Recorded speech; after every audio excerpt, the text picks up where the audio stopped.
Assalomu alaykum. Kuzatayotganingiz Mikrofon yoshlarda podkasti. Bizda yana bir aktual mavzu, ya'ni hayvonlarga jirkanch munosabatda bo'layotgan qo'shtirnoq ichidagi odamlar haqida gaplashamiz. Assalomu alaykum. Bugun podkastimizga spikerlarni taklif etganmiz. Marhamat, ular bilan tanishing.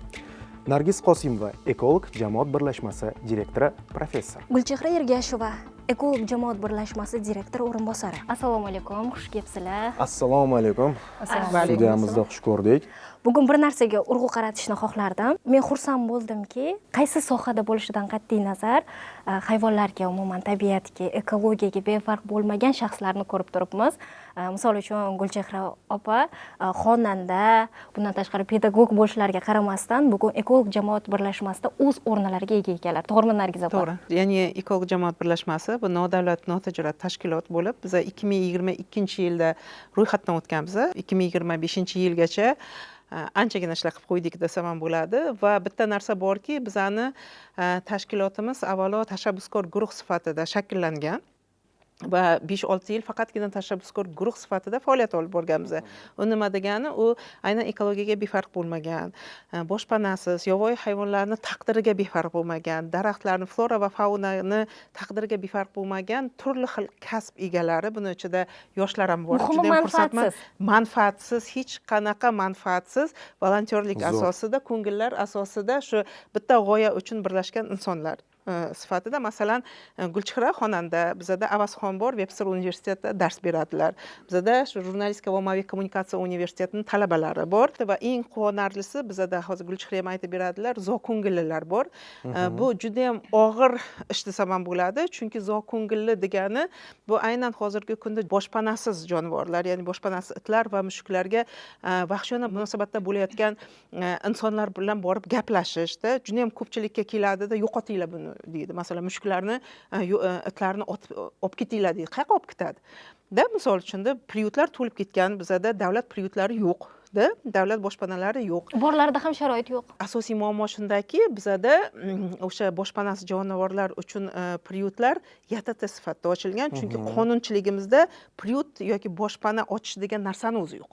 Demak, qonunchilikda qonunchilikda yo'qligi sababli mana shu boshpanasiz jonivorlarni hayotiga, umuman taqdiriga befarq bo'lmagan insonlar, shunaqa insonlarni bilamanki, o'zini kvartirasini sotib boshpana ochganlar borda. YTT degani tadbirkor, yakka tadbirkorlik degani. Demak, u qanaqadir bu faoliyatidan soliq ham to'laydi. Lekin bu o'zi aslida xayriya ishida. Itlarga masalan shunaqa boshpanalar bor. Masalan, Hayot priutini oladigan bo'lsak, rahbar Roda Matkarimovada 5000 dan ortiq it bor. U 5000 dan ortiq itni ovqatlantirish kerak, uni davolash kerak, ularni masalan sterilizatsiya, buni hammasi o'zini hisoblaridan amalga oshirishadi. O'zini hisobidan va mana shu itlarni taqdiriga befarq bo'lmagan insonlar hisobidan. Masalan, Gulchehra o'zida ham qancha kuchuk mushuklar bor. Ko'chadagi it va mushuklarni boqadi. Masalan, o'zim ham boqaman-da va priutdagi insonlarga battar qiyinda, chunki ular o'sha ko'chadagi itlarni bizada nima qilishadi? O'ldirishadi. Daydi itlarni tutish xizmatimi? Telefon qilishadi, desa bitta bizada daydi it yuribdi. U daydi emas, to'g'ri, yaxshi do'st, yo'q, quturganga o'xshayapti, vovulladi. It bo'lgandan keyin vovulaydi-da deyman-da. Mana shu juda ham katta muammoda. Bizada masalan ko'chada yurgan it qayerdan paydo bo'ladi degan nimaga hech kim o'ylab ko'rmaydi-da. Birinchidan o'z-o'zidan paydo bo'lmaydi. Bu odamlarni noto'g'ri munosabatida kichkinalikda olishadi. Tutiti shiringina mushukcha, shiringina kuchukchada. Lekin u katta bo'lgandan keyin uni albatta boqish kerak, o'ziga yarasha qarovi bor unida. Ko'pincha ko'chaga chiqarib tashlashadi. Ko'chaga chiqarib tashlagandan keyin itlar yilda 2 marta bolalaydi-da, tez ko'payadi ular. Tez ko'paygandan keyin ular ham ovqat yeyish kerak, ular ham nima qilish kerak va itlarning mushuklardan tashqari bitta xususiyati borki, ular gala-gala bo'lib yurishadi-da. Gala-gala bo'lib yurishadi, mushuklar alohida bo'lib yurishadi. Shunaqa xususiyati ham bor-da. Plus ular ham o'ziga ovqat qidiradi.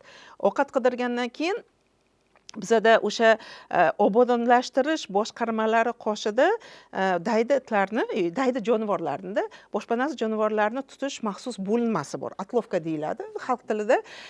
Odamlar shu telefon qilib chaqirganda, ular juda ham vahshiyona ravishda yo tutib ketadi, yo zaharlab o'ldiradi yoki otib o'ldirishadi-da.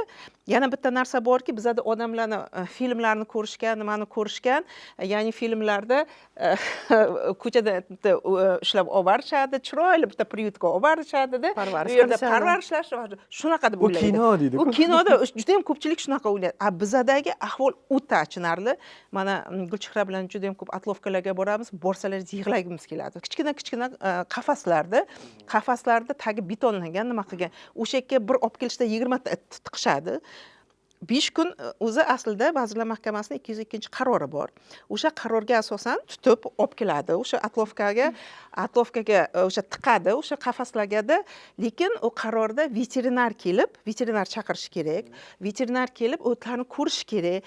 Quturgani bormi, yo'qmi, kasali bormi, yo'qmi? Agarda quturgan bo'lsagina uni o'ldirish mumkin-da.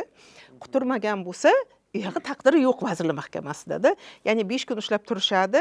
Agarda kimdir uy itini ushlab ketgan bo'lsa, o'sha arizasi bilan uni qaytarib berish kerak. Lekin bizda bu narsa qilinmaydi. Bizda bir xil tashxis qo'yilsa kerak, quturgan hammasi. Chiqishadi-da, 5 kundan keyin o'ldirishadi hammasini. Hammasini o'ldirishadi-da. Farqi yo'q ularga, bu utilizatsiya deb ataladi-da. Endi yana bitta bu yerda juda ham katta muammo bor. Nima uchun butun dunyoda boshpanasiz jonivorlar veterinariya qo'mitalariga qaraladi-da? Nima uchun bizda obodonlashtirishga qaraydi? Obodonlashtirish chiqindi bilan shug'ullanadi-da. Bizda Allohim tomonidan jon bergan narsaga chiqindi sifatida qaraladi. U joni bormi, joni yo'qmi, uni tozalash kerak. Bizda raport berishadi. Men juda ham ko'p boshqa kanallarda o'tiramiz. Mag'rurlanib yotishadi. Masalan, o'sha Yangiyo'l tumani yoki Chirchiq shahri dayditlardan tozalandi deydi. Tozalandi degani, masalan, yaqindagina Bektemir tumanida hamma joyga chiqib ketdi. Shunday yuk mashinasi orqasida 3 tasi miltiq ko'tarib olgan. U ham qonunga umuman zidda. Birinchidan 2 ta modda bo'yicha zid. Qurol ushlab yurish jamoat joyida, ikkinchidan boshpanasiz jonivorlarga nisbatan 111-modda bor, ma'muriy javobgarlik to'g'risidagi o'shanga shafqatsiz munosabatda bo'lish. Ular ayollarni ko'z oldida, umuman bolalarni ko'z oldida shunga ota yurishibdi-da. Ya'ni bu xuddi gangsterlik bir qanaqadir filmlarga o'xshab, dahshat-ku bu. Jamiyatda yana ham zo'ravonlikni kuchaytiradi. Ko'rayotgan bolalar ham shunday fikrda buni ko'rayotgan bolalar nima deydi? Aytdi, kuchi yuribdimi, mushuk yuribdimi, buni o'ldirish kerak deydi. Chunki uni ko'rdi, kattalar o'ldirib yurganini ko'rdi, demak buni o'ldirish kerak deydi va shunaqa munosabat shakllanadi. Bu munosabat o'sha psixologiyada bu narsa bor, allaqachon tasdiqlangan. Masalan, hamma manyaklar yoshligidachi jonivorlarni qiynagan, o'ldirgan. O'lgan hayvonlarni keyin nima qilishadi? Ko'mishmi? Bu yerda yo'q, ko'mishmaydi ularni. Bu yerda yana bitta nima bor. Hozir prosta bizda konkret qo'limizda faktlar yo'qda. Ushlab ketishadi kuchinglarni, yarim kuchinglar o'sha atlovkaga bormaydi. Kattalarni hammasini go'shtga topshirishadi. Ya'ni o'sha choyxonalarga, kafelarga topshiradi, siz nima yeyotganingizni bilmaysiz. Prosta koreyskiy kafelar ko'p. Hozir koreyskiy bo'lmasa ham shunday topshirishyapti. Ochig'i eshak go'shtini ham qo'yishyapti. Любой kafega kirib, masalanchi, o'sha ular bilan nima qilgan? Qayta ishlanadigan go'sht mahsulotlari, misol uchun kolbasalar. Ularni bilmaysiz-ku nimadan qilinayotgan. Bilmaysiz-da. Kirib, masalan, men shamolladim, it go'shtidan bir narsa yemoqchiman desa, sizga olib kelib berishim mumkin-da. Prosta shuni surishtiruv o'tkazib, konkretni fakt to'plash kerak. Volontyorlarimiz juda yaxshi biladi unaqa tochkalarni, qaysi shaharda, qaysi ko'chada qanaqa kafe borligini, qaysi kafening menyusida yozilmagan bo'lsa ham kirib bemalol ovqatlanib chiqishingizni volontyorlarimiz juda yaxshi biladi. Chunki har hududda o'zimiz volontyorlarimiz bor-ku. Ular hammasini biladi. Mana yaqinda Yangiyo'l atlovkasiga, tuman atlovkasiga borib keldik. Iltimos bilan borib keldik, chunki 7 oy oldin etga yangi boshliqga rahbar kelgan.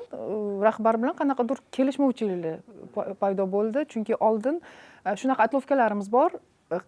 Qanaqadir sal bo'lsa ham munosabat o'zgargan. Nargiz opa, buni ham aytib o'tishimiz kerak. Aytish kerak bunda. Chunki volontyorlarni mana shunaqa nima deydi, ishtirokiga rahmat deymiz. Volontyorlar borib, iltimos qilib, majburlab, o'zimiz qilamiz, o'zimiz ovqatlantiramiz, o'zimiz tozalaymiz, o'zimiz volyer quramiz deb tinmasdan qatnagani uchun ayrim atlovkalar xo'p deb volontyorlarni kirgizib, oldin umuman kirib bo'lmasdi. O'sha yerga kirib pul yana yig'ib, o'zlari cho'nchagidan volyerlar qurib, o'sha somon olib kelib, qanaqa idish-tovoqlar olib kelib, ovqatlarini olib biladi, ertaga ular o'lib ketadi, biladi. Lekin hech bo'lmasa o'sha o'lguncha 5-6 kun qanaqadir yashasin deydi. Och qolmasin, ochlikdan o'lmasin, qaysinidir balkim uyli joyli qilib yuborarmiz deb niyat bilan borishadi. Chunki priютlarimiz bor, shu shaxsiy Nargiz opam aytdilar, shaxsiy priютlarimiz bor. Shu shaxsiy priютlardagi qizlar masalan kelganda, qizlar bolalar kelganda, mana buni olib ketaman deganda, ko'zi qiymaydi tashlab ketishga, bir xil payt 10 ta, 15 ta itni shunday ortib olib ketishadi. o'sha ham qanaqadir o'sha chiqarishda hayvonlar uchun. keyin Nargiz opa, mandan shu o'rinda savol tug'ilardi. Balki qanaqadir mana shu ro'yxatini shakllantirish uchun mana misol uchun deylik, Yangiobod bozoriga borsangiz, mana shu hayvonlarni sotishadi. Kuchuklar bor, mana shunaqa mushuklar bor, zotdor mana shu hayvonlar bo'ladi. Men ko'p kuzatib qolaman, aylangani borganda kichkina bolachalar olib bering deydida, otasi yoki onasi ko'rgandan keyin mayli bolam qiziq qoldi deb olib berasiz va siz aytganingizdek uni taqdiri befarq bo'ladi. Mana shu jarayonda o'rtadagi bo'shni to'ldirish uchun qanaqadir tizim qilib, misol uchun mana shu odamga berildi, shunga mana shu yoshigacha sen javobgarsan degan bir mas'uliyatni yuklash uchun bir qonunchilikmi ishlab chiqish kerak emasmikan? mana shu juda ham katta muammo. Hozircha bizada aynan nima uchun veterinariya javobgarlik hissini oshirish veterinariya qo'mitasi dedimda, bizada hozir O'zbekistonda qancha boshpanasi jonivor bor sanog'i yo'q. Ro'yxatdan olinmaganda, u ro'yxat bo'lishi kerak aslida. Hamma davlatlarda buni ro'yxati borda. Hozir siz aytganingiz bu bevosita hayvonlarga shafqatsiz munosabatda bo'lishini oldini olish bo'yicha qonun loyihasi 2 yil oldin ishlab chiqilgan. O'zimiz ham qatnashganmiz, ekologiya qo'mitasi ham qatnashgan, veterinariya qo'mitasi asosiy bu tashabbuskor bo'lgan. Shu qonun loyihasini ishlab chiqishda shu 2 yildan bir Oliy Majlis Qonunchilik palatasida yotibdi. Yaqinda shu eko qo'mitaning deputatlari bilan uchrashganimizda men shu masalani ko'tardimda, lekin afsuski ha endi shug'ullanamiz bu bilan deyishdi, lekin tushunishim bo'yicha ko'pchilik eko deputatlarda aynan mana shu muammo mavjudligi haqida yaxshi tushuncha yo'qdi. Qonunchiligimizda ekologiya bo'yicha qonunchilikda qabul qilishda oldin asosiy muammolar nimalardan iboratligini tushunish kerak-ku. To'g'rimi? Uni qanaqadir qonunchilikka o'zgartirish va hokazolar kiritish bo'yicha-da. Endi xudo xohlasa balkim juda ham qattiq iltimos qilib keldik. Deputatlarimiz tushlariga kirib chiqsa, iloyim kirib chiqsa, amin. O'tgan yili prezidentimizga bu bo'yicha ochiq murojaat ham e'lon qilgandik. Ekologos Telegram kanalida ruscha, o'zbekcha o'shalarni ham jo'natib yubordim. Mana shunaqa muammo bor va muammoni yechish bo'yicha tavsiyalar ham bergandik-da. Nimalar qilish kerakligida. Agarda shu qonunchilik qabul qilinsa, aynan o'sha joyda shunaqa punkt bor. Ya'ni har bir hayvon aytmoqchiman, pasporti bo'ladi-da va o'sha odam shuni aytmoqchiman-da, shu javobgarlikni bo'yniga qo'yish va agarda u sababsiz ko'chaga chiqarib tashlanadigan bo'lsa, javobgarlik, ya'ni u qanaqadir bir jarimaga tortilishi kerak-da. Chunki butun rivojlangan mamlakatlarda xuddi mana shu yo'l bilan shu muammo hal qilingan. Buning uchun baza bo'lishi kerak, bazaga kiritilishi kerak, chipizatsiya bo'lishi kerak. O'sha raqamiga qarab hayvon topiladi. Hayvon masalan kimga tegishli, falonchiga tegishli, o'shanda topib, nimaga bu hayvon ko'chada qoldi. Shunaqa shtraflar bo'lishi kerak. Endi eks deputatimiz bor, Yelena Vladimirovna Babenko, aynan mana shu qonunni inisiatori, tashabbuskori edi. Tashabbuskori. Afsuski bu safar o'tmadilar, lekin taklif qilish kerak. Bizani yaqinda Oliy Majlisga xudo xolasa boramiz. Jamoatchilik kengashi tuzildi. O'sha jamoatchilik kengashiga a'zo bo'lib kirdim. Agarda shu eshituvlar bo'ladigan bo'lsa chaqiramiz deyishdi. Endi xudo xolasa qatnashsak, balki yana shuni ilgari surishga harakat qilib ko'ramiz. Nargiz opa, bizni yana bir qo'rqinchli nuqtalarimizdan bittasi shu yerdaki, o'zimiz vahshiyona munosabatda bo'layotganimiz yetmaganda kimdir rahm shafqat qilsa hayvonlarga, unga mazaxona munosabatda bo'lamiz. Odam o'lib ketyapti-yu dedi. Mushuklar mehmonxonasi ochilganda bilmayman qancha sarkazmlar chiqdi, u bo'yicha Facebooklarda, Twitterlarda. Qiladigan ishing yo'qmi? Odamlarga yordam ber, undan ko'ra. Odam o'lib ketyapti-ku. Nima kerak senga? O'sha pulni oilangga borib ishlasang bo'lmaydimi? Ehson qilsang bo'lmaydimi? Menga o'zimga ham to'g'ri, Nargiz opamga ham to'g'ri ko'p, masalan biz juda ham ko'p beramiz. Bola chaqangiz boqib berishayotganda. Kanalimizda juda ham ko'p beramiz. Masalan, shu Facebookda yoki Instagramda qo'yaman. Shu kechqurun masalan har kuni где-то 100-150 ming so'mga men oziq-ovqat sotib olaman-da va ko'chadagi shu mushuk itlarga tarqataman. Gulchehra ham xuddi shunaqa qiladi. Plus передержкаlarga ham nimalarga ham to'laydi-da. И чтобы odamlar shunga shu muammo yetib borsin, ozgina shu mehr-muhabbatni uyg'otish uchun просто mana sovuq kunlar tushdi, mana shunaqa ovqatlantiringlar deb ataynab qo'yaman-da. Boshlanadi kommentlarda. Undan ko'ra odamlarga yordam bering. Uni boshqa qiladigan ishingiz yo'qmi, balomi battarmidi?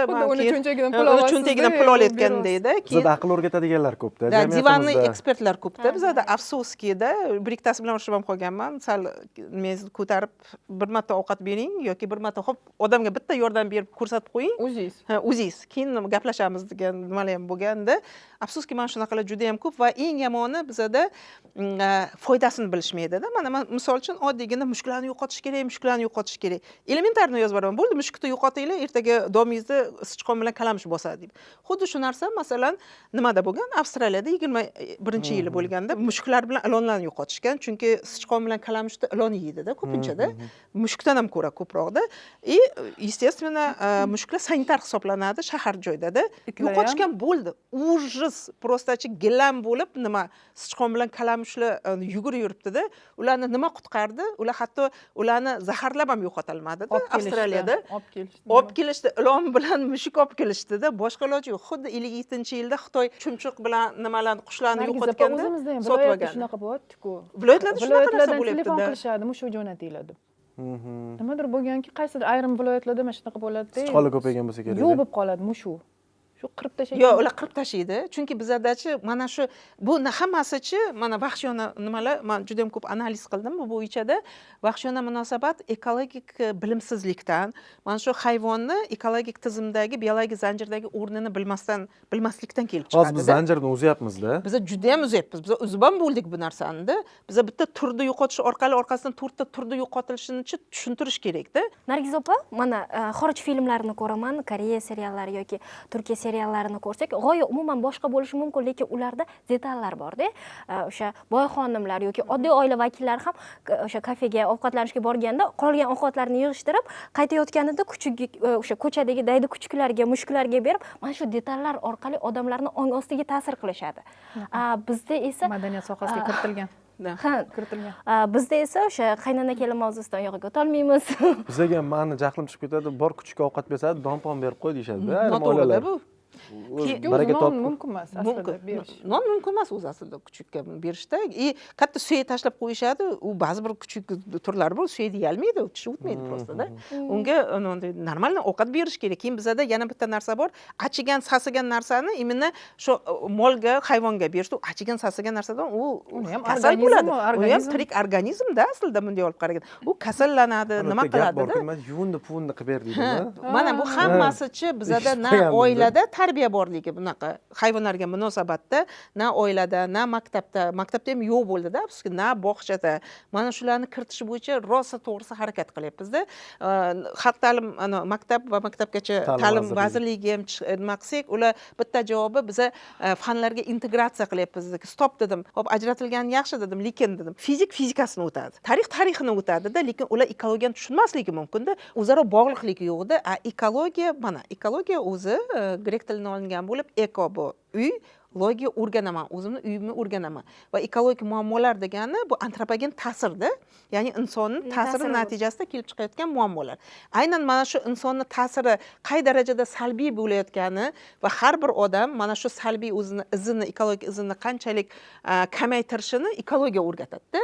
Demak, o'shaning uchun ekologiya fanini kiritmasak bo'lmaydi-da. Oddiy Nargiz opa, hasharotni olaylik. Mana qanaqadir hasharot, chivin yo'q bo'lib qolsa butun dunyoda nima bo'ladi?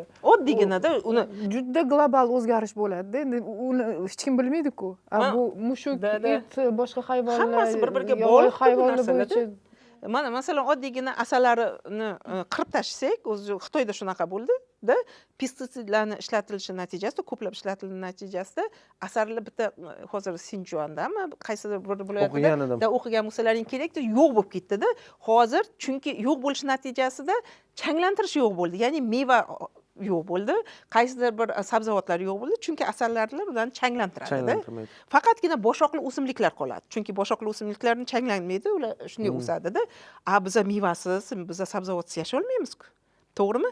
Plus bu narsa bexil-mahillikni boshqa turlariga ham ta'sir qiladi. Mana shunaqa narsada bitta turni yo'qotsak bo'ldi. Bizada o'ylab ko'rmayapmiz-da bu narsani. Mana hozir yana bitta narsa ketyapti. Bu endi boshpanasiz hayvonlardan sal chetroq. o'sha pestitsidlarni juda ham ko'p ishlatish. Bizada yaqinda men tok shouda qatnashdim, olimlarning o'zi aytibdi-da, o'sha vakillarning o'zi aytibdi, o'sha tashkilotlardan bizada nazorat qilinmaydi deydi, fermerlar ishlatilishi debdi-da. Nazorat qilinmasligi natijasida masalan o'sha ekilgan sabzavotlarni o'sha yovvoyi quyon kelib yeydi. Yovvoyi quyon zaharlanadimi? U zaharlangan quyonni tulki kelib yeydi. U o'ladimi? Zaharlanib tulkini yana qaysidir bir burgut kelib yeydi. U o'ladimi zaharlanib? Ya'ni inson ta'sirichi ham shahar ekologiyasiga, ham mana tashqaridagi ekologiyaga juda ham katta ta'sir bo'lyapti. Bu hammasi bilimsizlikdan. Nargiz opa, keyin mana ijtimoiy tarmoqlar bizda rivojlanyapti. Kunda-kunora misol uchun Instagramda yoki bo'lmasam qanaqadir sotsial setda o'tiramiz, ijtimoiy tarmoqlarda kuzatamiz, kimdir obunasini ko'ramiz, nima qo'ydi ekan rasmi. Men xafa bo'ladigan narsam blogerlar orasida va ijtimoiy faol qatlamlar orasida mana shu sherni bolalarini yoki bo'lmasam qanaqadir hayvonlarni boqmoqchida unga silab yaxshi munosabatda bo'lgandek ko'rsatishadi-da. Men jahlim chiqadigan u sher o'zi nomi bilan yovvoyi hayvon. Uni biz ming sut berib, uni ming avaylab, asrab katta bo'lganda u vahshiy hayvonda. Mana yaqinda qorovulimizni o'qib qo'ydi-yu. Keyin bitta narsada men Toshkent viloyatida jahlim chiqadi. Toshkent hayvonot bog'lariga borsangiz, xuddi bizlarning hayvonlar nima deydi, ozib ketgan. Bir ikkitasini so'radim. Farzandimiz bilan borganda, nimaga bular ozg'in ayiqlarimiz? Men ozib ketgan ayiq baquvvat biz ko'rgan kinoda bu kuchukka o'xshab qolibdi-ku, ozib ketgan. Yo, bu mavsumiy ozishadi deydi. U gap emas-da. Ya'ni ayrim hayvonlar bor, bizni mintaqaga, bizni iqlimga umuman to'g'ri kelmaydi. To'g'ri kelmaydi. Hozir mana jiraf kasalmi? Hayvonot bog'ida jiraf kasal. Hozir bitta bunaqa hozir eng yaxshi qaraydigani bizada Toshkent hayvonot bog'i. Toshkent hayvonot bog'ini yaxshi ahvol og'ir. Yo, u darajada ahvol og'ir emas. Hozir ancha hozir ancha yaxshi. Yo, hozir ancha yaxshi. Men chunki ular bilan juda ham yaqin hamkorlik qilamiz. Qaysidir joyda noqonuniy yovvoyi hayvon yoki toshbaqa va hokazolarni saqlayotgan bo'lsa, imенно ular qabul qilib olyapti-da. Chunki bizada yana bitta muammo, Toshkent shahar zooparki qabul qilib olyapti. Bojxonalardan juda ham ko'p eshitamiz. Yovvoyi hayvonlarni olib o'tmoqchi bo'lyapti. Timsoq, yaqinda pitonni olib o'tmoqchi bo'ldi. Yana bittasi 40 ta sayroq qushlar cho'ntaklariga tiqqan, tumshuqchasini bo'ylaganda o'ladi yarmida, u tiqib tashlagan hamma joyga-da. Uni skanerdan ko'rib ushlashdi va hokazoda. Nimani aytmoqchiman? O'sha olingan hayvonlar sal mazasi bo'lmaydi, chunki reabilitatsiya qilay. Bizda reabilitatsiya markazlari yo'q.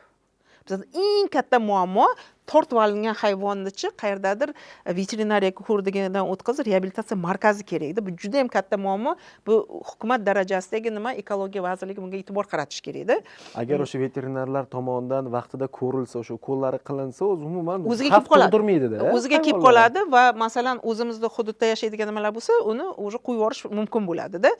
Bu bitta masala. Ikkinchi masala, mana zooparklarga kiradigan bo'lsa, hozir Xudoga shukr, mana 2025-yil 1-yanvardan bu qonun kuchga kirdi. Yovvoyi hayvonlarni olib kirish bo'yicha-da xususiy hayvonot bog'lari bor. Bizda aynan mana shu yerda juda ham katta muammo bor. Sizlar aytgan, umuman abgor holatga kelib qolgan hayvonlar o'sha xususiy hayvonot bog'lari. Mutaxassislarchi u yerda bormi? Yo'q, mutaxassis yo'q, ular tadbirkorlar, ular faqatgina pul qilishni olib kelgan. Pul qilishni olib domlamiz gapi bo'lardi. Biz hayvonlarni kuzatgani hayvonot bog'iga borib, aksincha ular bizni kuzatishyapti deyishardi. Sher esingizdami, Nargiz opa? Viloyat direktoriga telefon qilganimizda. Ha, u Navoiy, ha, shu hozir shuni aytib beraman. Sher kasal bo'lib qolganda, nimaga qishda bunaqa qafasda o'tiribdi? U issig'i yaxshi ko'radigan. Nima beton joyda o'tiribdi-da, tagiga somon ham tashlamaganda, u issiqni yaxshi ko'radi. U issiq joydan kelgansam, nima deydi? Deydi, uni juni bor-ku deydi. Kechirib qo'yasiz dedim, sizni dedim pijama bilan tashqariga chiqarib o'tkazib qo'ysa dedim, sovuqda dedim.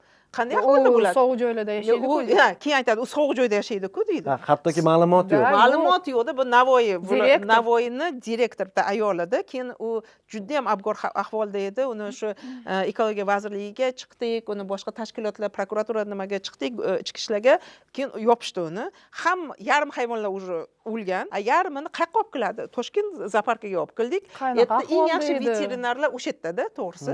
O'shalar olib qolishga harakat qilishdi, ko'pini olib qolishdi-da, lekin hamma hayvonlarni olib kelgan hayvonlarni Toshkent zooparki chunki joyi yo'q-da uni. Chunki har bir hayvonning o'zining kvadrat metri bor, oziq-ovqati bor, nimasi bor, ularda уже joyi yo'q-da, bunday olib qaraganda-da. Shuning uchun reabilitatsiya markazlari bor, shunaqa narsa qilish kerak, ularni o'sha qo'riqxona nimalarga qo'yib yuborish kerak. Ya'ni o'zimizda hududimizda yashaydigan. Shuni so'ramoqchi edim. Bizda misol uchun qo'riqxonalar bor. Shularga qo'yib yuborsak bo'lmaydimi? to'g'ri. Endi ularga faqat yana bitta narsa borda, uzoq muddatda masalan odamni qo'lida o'tirgan, qafasda o'tirgan nima o'ziga yemish topolmaydi. Ha, yovvoyi hayotga moslasholmaydi. yovvoyi hayotga уже moslasholmaydida. Uni reabilitatsiya qilish kerakda. O'rgatish kerak, o'rgatish o'sha ovni kerak, nima o'rgatish qilish kerak, kerak va u hokazoda ishlash shunaqa narsalari ham borda. Keyin u begona joyga qo'yib yuborgan bilanda, hammani o'zini hududi bo'ladi-ku. U yerda boshqa hayvonlar bilan nima qilib ketadimi yo o'lib ketadimi? Har bir hayvonni, qushlarigacha hattoki qanaqadir GPS o'rnatib qo'yishar ekan. Tasmami? Qayerda bordi, qancha ovqat yedi, qanaqa kilokaloriyasi ketyapti deb turib kuzatib turishar ekan, platformasi bor ekan. Shunaqa bo'lish kerak hali. Yovvoyi hayvonlarni olib kirish bo'yicha o'sha qonun ishga tushganini hozir dotvoy debdi shapitochilar, ya'ni o'sha sirk, xususiy sirk o'ynatuvchilar sirklarni zapret qilib qo'ydi. Zapret qilib qo'ydi. Men juda ham Men uchun xursandman. masalan juda katta yangilik bo'ldi. Men juda ham nima uchun xursandman? Chunki sirkdagi hayvonlar hammasi qiynab, urib o'rgatiladi. Hech qachon hayvon o'zidan o'zi ikki oyoqqa turibchi o'ynab bermaydi. Ular hammasi qiynab, urib o'rgatiladi. Buni psixologik bosim o'shanda faqat bitta narsani o'ylaymizda, hozirgi bor hayvonlarning taqdiri nima bo'ladi? Shunisi borda. Faqat Shunisi bor. Keyin masalan juda ham ko'p davlatlarda, Germaniyada bu narsa, Avstriyada va boshqa davlatlarda уже sirklardan voz kechib, hayvondagi sirklardan voz kechib gologrammaga o'tishganda, to'g'ri, bolalar nimaligini ko'rish uchun просто gologramma qilishadi-da. Endi to'g'risi ozgina qimmatdir, lekin o'zlari men bir ikkitasini intervyusini eshitdim, kelayotgan ko'ruvchilarning soni 3-4 barobar oshganda. Hozir baribir yangi raqamli muhitda yashayapmiz. Misol uchun bu narsa 3-4 barobar oshganda, plus ular уже yoshligidan tushunib yetadi, hayvonlar qiynoqqa solinayotganda. Mana bolalarga shuni tushuntirish kerakki, sirklarda sirkka bilet olib kirish o'sha hayvonlarni men o'zim pulimga hayvonlarni o'sha kamsitish, taqdirlash va qiynashga men pul to'laymanda, qo'llashga shuni tushuntirish kerak-da. Shuning uchun mana shunaqa jihatlari borda. Bu narsa chet elda yaxshi qo'yilgan, bunaqa darslar nimalar yaxshi qo'yilgan, bizga endi kirib kelyapti va buni kuchaytirishimiz kerak. Nargiz opa ko'plar baribir o'shani his qilmaydi-da. Uni his qilish kerak-da. Yo'q, his qilish uchun tushuntirish kerak. Tushuntirish uchun uni ota-onasi o'zi tushunish kerak. Chunki bizda hozir tarbiyalash kerak. Yo, buni ta'limda qilsa bo'ladi. Yo'lda kelayotganda kuchim chiqib qolsa ham bor-ku, shaxsiy instinkt shakllangan qo'limizda yerga egilib turib toshni olamiz-da, xuddi ani otsa-yu qochadi, teginmayapti-yu, senga o'tib ketaverdi. Shunaqa teginmayapti. Boya bitta narsani hozir esimga tushib qoldi. Siz Nargiz opam atlovkani chaqirib yuboradi dedilar-ku. Masalan, men o'zim yaqinda o'sha Yangiyo'l tuman atlovkasiga borib kelganimda menga ko'rsatishyapti.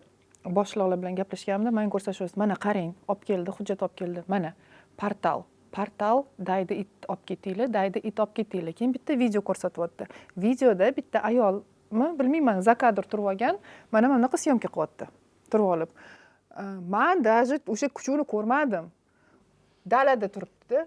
1 kilometr yerdami deydi. Daydi it yuribdi, ko'ryapsizlarmi? Shuni tutib olib ketinglar. U daydi it bo'lsa, u ayoqda bo'lsa senga tegmayapti. U seni oldinga kelishga qo'rqadi masalan. Nima qilasan o'shani ham telefon qilib portalga kelib tutib olib ketinglar. Bizda hamma yerlar o'zlashtirilyapti-da. Mana juda ham o'tgan yili chiqqanda ужасный bitta tulki bechorachani ushlab olishganda, uni prem kadrda bo'g'ib o'ldiryapti-da, oyoq qo'lini sindirishgan, nima qilyapti? Nimamish? Bitta tovuqni yeganmish-da. Qayerda yashasin unda? Hamma joy o'zlashtirilgan. Bizda muhofaza qilinadi hududlar kam. Mana oddiy Singapurda oladigan bo'lsak, kichkinagina davlat, qanchadir, juda ham bizdan 3 barobar kichkina davlatda, lekin o'shani muhofaza qilinadigan hududi zonasi bor. 60% muhofaza qilinadigan hududda, ya'ni o'sha odam kirmaydi, yovvoyi hayvonlar nimalar yashaydi. Bizda 14% ga endi chiqarildi. Bizda odamlarda shunaqa tushuncha borki, faqat men yashashim kerak, boshqa pashshem, chivin ham hech narsa yashamasligi kerak-da. Xo'p, hamma narsani qirib tashladik. Masalanchi, ertaga odamlar o'zi psixologически yasholmaydi. Bir-birini qirishga o'tadi. Bir-birini qirishga o'tib ketadi. Nima uchun? Chunki masalan, qushlar sayrog'i orqali odamlar ozgina dam oladi. O'sha quyon nimani ko'rsa, ozgina dam oladi. Baliqni ko'rsa, ozgina psixologik dam oladi. Shuni tushunmaydi. Bir-birini qirishga tushib ketadi. Bir-biriga nima qilishga tushib ketadi. Bu birinchidan. Keyin ko'pchilik tushunmaydi. Biz o'sha avvaldan hayvon yashab kelayotgan joyga o'zimizning uyimizni qurib oldik-da. Echkemar qizil kitobga kiritilgan. Misol uchun-da, echkemar qizil kitobga kiritilgan-da. O'zi yo'qolib borayotgan turda bizda-da qora bozorlari bor va ular tabiblar bilan kelishgan holda ish ko'rishadi. Ya'ni tabiblar aytadi, nima, echkemar saratonni davolaydi, go'shtni deydi. Anondan-da, ular bunga zakaz beradi. Bitta echkemar 5 milliondan 10 milliongacha turadi-da. Tabiatdan o'zi yetishtirmagan, o'zi o'stirmagan, masalanda, shunday boradi, ushlaydi echki kiyimlarni olib kelib sotadi, o'ldirishadi, sotishadi. Endi qaranglar, bitta narsa, o'sha trening o'tkazishdan oldin onkolog bilan gaplashdik. Gerpetolog bor bizda, Timur Abduraov, sudrali yuruvchilar bilan ishlaydigan. Bor yo'g'i ikkita gerpetolog bor respublika bo'yicha, bu bittasida. Ular ham aytibdi-da, onkolog ham aytibdi. Hech qanaqa ichki kiyimlar go'shti davo emas debdi. Men o'sha onkologiyaga bordim. Borganimda kursda bitta nimaga kirib ko'rsatishdi. Mana ko'ryapsiz-ku, dedi, mana 4 ta odam yotibdi-da. Shular hammasi dedi kulvor ilon yegan, ichki kiyimlar yegan dedi. Endi aytmoqchi, ko'lar ilon deb. 4-stadiya bilan kelyapti debdi. Endi biz qutqara olmaymiz debdi-da. O'tkazib yuborgan kasallik oxirgi stadiyada, oxirgi bosqichda debdi-da. Hammasi yegan, hammasi nimalarga ishongan. Ichki kiyimlar go'shtini aynan o'sha Timur aytib berdi, gerpetologimizda nimaga topshirishgan, laboratoriyaga topshirishgan, aynan nima tarkibi bo'yicha-da, shu dori bormi, dori bormiz. Juda ham tovuq go'shtiga yaqin deyishdi, lekin bitta narsa bor, ichki kiyimlar tovuq go'shtiga yaqin bo'lgani bilan ichki kiyimlar nima bilan oziqlanadi? Ichki kiyimlar faqatgina kalamushlar, sichqonlar, nimalar, yumron qoziq va hokazo, ya'ni kemiruvchilar bilan oziqlanadi. Bizda kemiruvchilar vabo tarqatuvchi hisoblanadi. To'g'ri. Vabo tarqatuv. Endi tasavvur qilinglar, o'zi Ibn Sinoni ham gapi borda, sen nimani yesang, sen o'shandan tarkib topasan deganda, qanday qilib kemiruvchilar yegan hayvonda shu sudrali yuruvchi shifo bo'lishi mumkin-da. U nabarot, o'sha vrach ham aytuvdi. Shifokor ham aytdi, uni yegandan keyin to'g'ri, mana psixologический bor-ku, unga singdirilgan, sen ichki kiyimlar go'shti yesang, saratoning yaxshi bo'ladi. O'sha psixologический momentda 2 kun o'zini yaxshi his qiladi dedi. Keyin u metastaza berib yuboradi dedi. Battar metastazasini kuchaytirib yuboradi dedi. Ya'ni o'sha nimalarni, hujayralarni kuchaytirib yuboradi dedi va u masalan yarim yil yashaydigan bo'lsa, уже 1 oy yashaydi dedi o'sha odamda. Shamollagan bo'lsang, yana it yog'ini ichib yubor deydi yoki bo'lmasa tipratikan sho'rvani ichib yuborgan, yaxshi bo'lib ketasan deydi. Aynan shu bo'yicha kecha men Google'da titkilab o'tirdim, chunki yonimda o'tirishganda xuddi shu mavzu ko'tarildi. Qani internet nima der ekan, tuberkulyozni davolaydi, o'pkani davolaydi, juda yaxshi dori.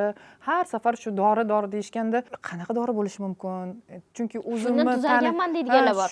Qarasam, bu oldin qanaqadir shunaqa bo'lib qolgan ekan, qamoq jazosini o'tayotgan odamlarning ichida rivojlanib o'sha bizaga noto'g'ri tushuncha bilan kirib kelgan ekan. Chunki dori yetishmasligi, yaxshi ovqat yetishmasligi, vitamin yetishmasligi, eng arzon narsa o'sha payti majburiyatdan it go'shti bo'lgan, qanaqadir organizm поддержка qilish uchun.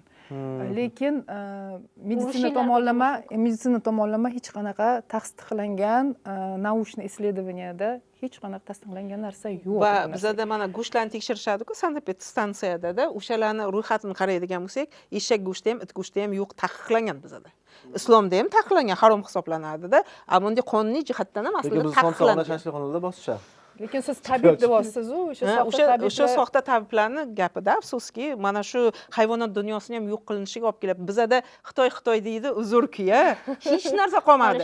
Kaltakisekni ham yeyishyapti, ichki kiyimlarni ham yeyishyapti, itni ham yeyishyapti, tirik ilonni ham yeyishyapti. Hech narsa qolmadi. Xitoyliklar xijolat bo'lib qolyapti-da o'zbeklarning oldida bunday. Xitoyliklar hozir it mushuklarni himoya qilyapti. Himoya qilyapti, qonun chiqdi ularda. Ularda qonun chiqdi, it go'shtini nima taqiq bo'yicha qonun chiqdi ularda-da. Koreyada ham, Xitoyda ham. Nargiz opa, Gulchehra opa, biz yaqin tarixda mana shu tabiatga bo'lgan noto'g'ri munosabatimiz natijasida qaysi hayvonlarimizni yo'qotdik va qaysi hayvonlarimizni yo'qotish arafasidamiz. Qizil kitobimizdagi hayvonlar qoldimi o'zi? Bizda afsuski mana oxirgi Qizil kitob 2019-yilda nashrdan chiqqan va mana shu 2025-yilda yana qayta nashr qilinadi va afsuski mana shu nashrdan chiqqanda endi ba'zi bir hayvonlarning turlari ko'paygan, Qizil kitobga kiritilgan. Eng oddiy cho'l toshbaqasi kirgan. Biz masalan bolaligimizda hamma joyda toshbaqani ko'rish mumkin. Juda ko'p bo'ladi. Endi oddiy cho'l toshbaqasi Qizil kitobga kiritildi. Chunki uni ham yeb qo'yishyapti. Uni olib chiqib sotishyapti. Toshbaqani ham yeyishyapti. Nimada qancha ushlashdi-ku, bagajni ochsangiz to'la toshbaqa. Uni eksport qilishadi, tashqariga noqonuniy olib chiqib ketishadi.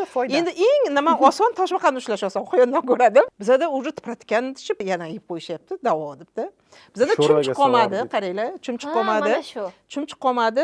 Shunday Farg'onada bittasini kafeni yoptirishga muvaffaq bo'ldik. Chumchuqlarni-chi, voy rasmlarni ko'rib o'zim yomon bo'lib ketdi. Nimasini yer ekan deb. Mana shunaqa lagandachi bir 500 ta chumchuqni uyib qo'yganda, qovurib uyib qo'yganda. Nargiz opa, rostdan bolaligimizda biz chumchuq ko'rardik.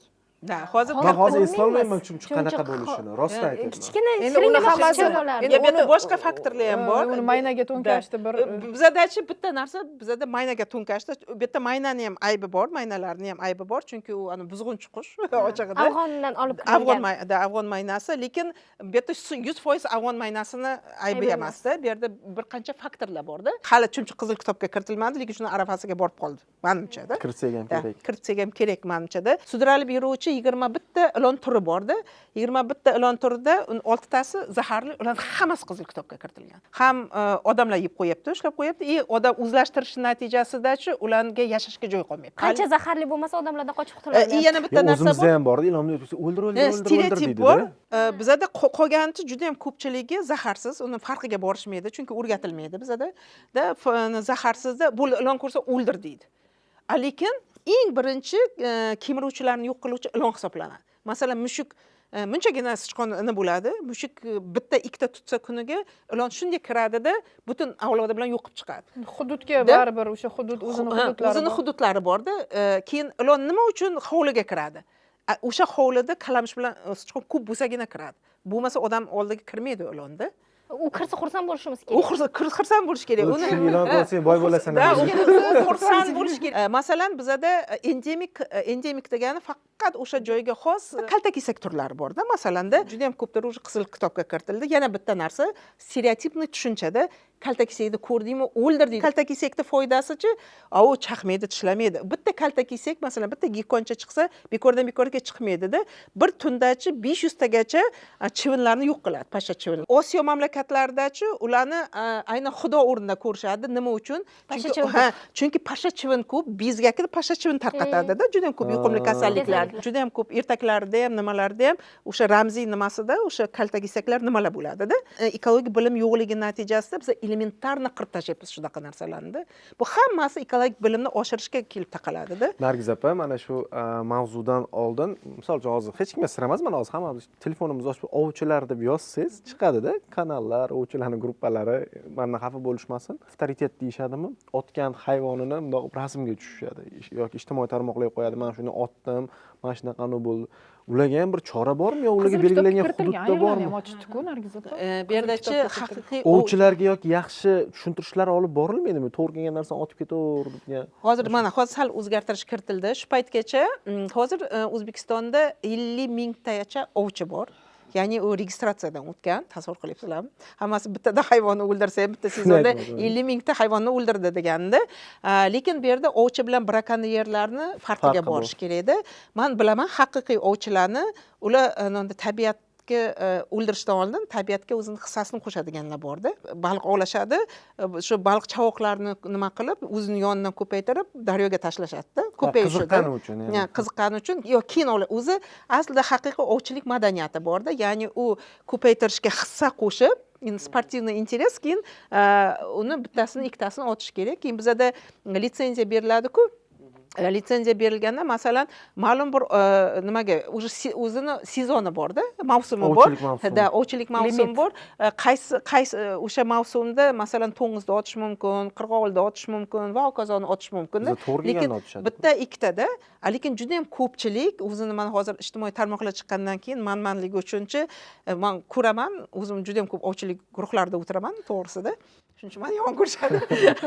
Ana shunday nima qirib tashlaydi-da. Masalan, 50 ta, 60 ta, mana yaqinda bittasini Zarafshon qirg'ovuli, endi qirg'ovul turlari borda, bir 5 ta turi bor. Shuni Zarafshon qirg'ovuli bor, bitta turi u qizil kitobga kiritilgan, qolgani kiritilmagani, lekin u kiritilmadi desa ham. Shu o'rinda Nargiz opa, mana tomoshabinlarimizga tushunarli bo'lib ketishi uchun agar qizil kitobga kiritilgan hayvonni o'ldirib qo'ysa yoki unga zarar yetsa, bir moddiy tomonlama davlatga qanaqadir jarima to'lashadimi? Albatta jarima to'laydi. Ushlansa-da.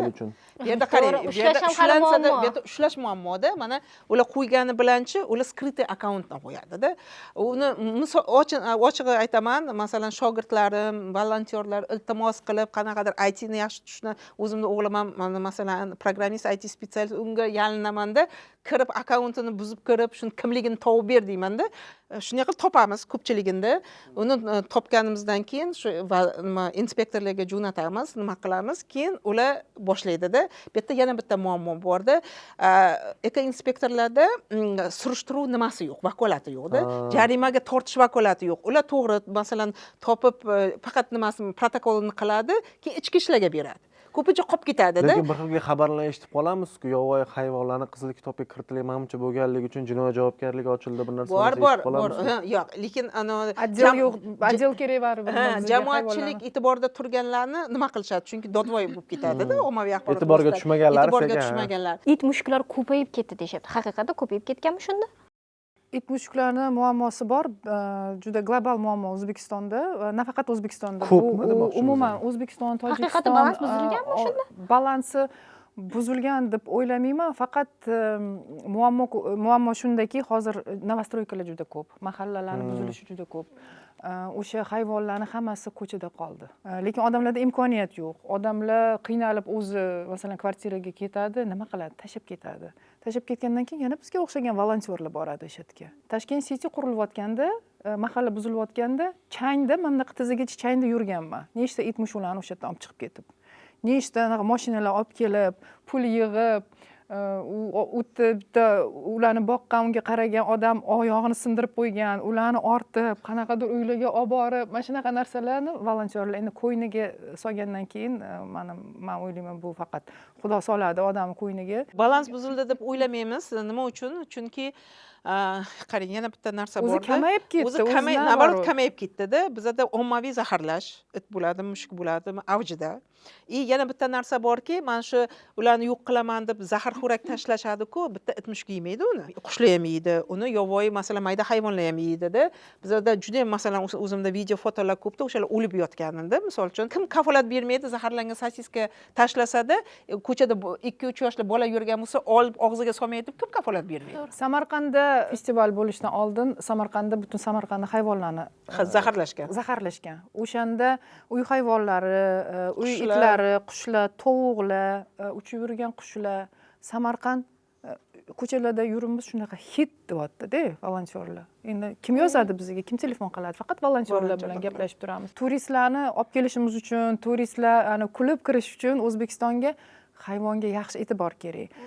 Biz o'zimiz guvohmiz, nechta turistlar biz unaqa festivalga bormaymiz, chet ellik turistlar Men biletlarini topshirib olgan. Men o'zimni tanishim, men o'zim Moskvada o'qiganman, tanishlarim ko'pda. O'zim tanishlarim o'sha sharq taronalar bo'layotgan juda ham Samarqandda ko'rish, kelish uchun nima qilishuvdi. Keyin shu xabarlar chiqib ketdi-da. Endi internetda bo'lgandan keyin faqat O'zbekistonliklar o'qimaydi, chet elda ular birinchi o'qib chiqadi. Oldin bilib, o'rganib chiqadi-da. 10 ta odamni olib kelmoqchi edi, hammasi rad javobini berdi-da. Nima uchun rad javobini berdi? Chunki bunaqa vahshiyona mamlakatga bormaymiz debdi. O'zbekistonni ijobiy imidjini shakllantirish uchun hayvonlar dunyosiga nisbatan munosabatni o'zgartirishimiz kerak. Biz munosabatni o'zgartirish kerak. Mushuklarni muammosi faqat it, faqat mushuk muammosi emas, jamiyat muammosi. Bu davlat muammosi. Davlatimiz muammosi. Nimaga odamlar masalan boshqa davlatlarga, Gruziyaga, Turkiyaga yoki Germaniyaga borsa xursand bo'lib keladi. Daydi it mushuklar muammosi yerda yo'q deyarli. Men keldim dedi, priютda 25 ta it bor. Davlat priютlarida 25 ta it bor. Bir haftadan keyin keldim, 5 tagina it qolgan deydi. Odamlar talashib odamlar navbatga turadi shu priютdan itlarni olish uchun debdi-da, chunki munosabat boshqada. Biza nodavlat notijorat tashkilot, biza nodavlat notijorat tashkilot puli yo'q. Ya'ni nodavlat notijorat tashkilotda ishlagan odam mana shu qaysi yo'nalishda tanlagan bo'lsa-chi, o'zini g'oyaviy e'tiqodi bilan o'sha ko'ngilli ravishda ishlaydi. To'g'ri, biza loyihalar bilan ishlaymiz, masalan xalqaro loyihalar bilan, lekin hali hayvonlarga birorta loyiha olganimiz yo'q. Hayvonlarga loyiha yo'q. Asosan yoshlarni iqlim o'zgarishiga qarshi o'qitish va hokazo trenerlik qilganmiz va shu orqali ozgina bo'lsa ham shu orttirgan pulni nima qilamiz. Lekin bu ko'p emas. Masalan, men sarflanadigan pulni hammasi o'zim topayotgan daromaddan. Masalan, men qancha pul sarflasam, men buni уже sezdimda. Masalan, 100 ming sarflasam, misol bir kundachi, menga shunaqa loyiha keladiki, 10 barobar ko'p pul bilan loyiha keladi. Oxirgi pulimni berib yuboraman. Bir xil payti zarur bo'lib qoladi, hayvonga berish kerak yoki klinikaga to'lash kerak yoki volontyorlar ovqat yo'q deb turadi masalan. Kartamda qarasam, oxirgi pulim bo'ladi. mayli menga xudo beradi deymanda o'sha oxirgi pulimni bo'lsa ham berib yuboraman ertasi kuni Chiqib qarabsan keladi. yoki konsertga chaqirishadi yoki qanaqadir nimanidir tashkil qilib bering deyishadi Kitob chiqadi. keladi endi baribir Bu yerda 80% hayvonlarga ketib endi hayvonlarning ham o'zini duosi bor, o'zini savobi bor. Bu hayvonlarga ovqat berish sadaqaga kiradi Hurmatli teletomoshabinlar, hurmatli yoshlar, bugun biz dasturimizdan o'rin olgan mavzu muhokamasiga xolisona yondashdik. Zero tilsiz jonivorlarga vahshiyona munosabatda bo'lmang. Omon bo'ling. bugun ko'tarilgan mavzu sizga ozgina bo'lsa-da manfaatli bo'lgan bo'lsa, bizdan baxtiyorroq odam yo'q. Xayr, omon bo'ling.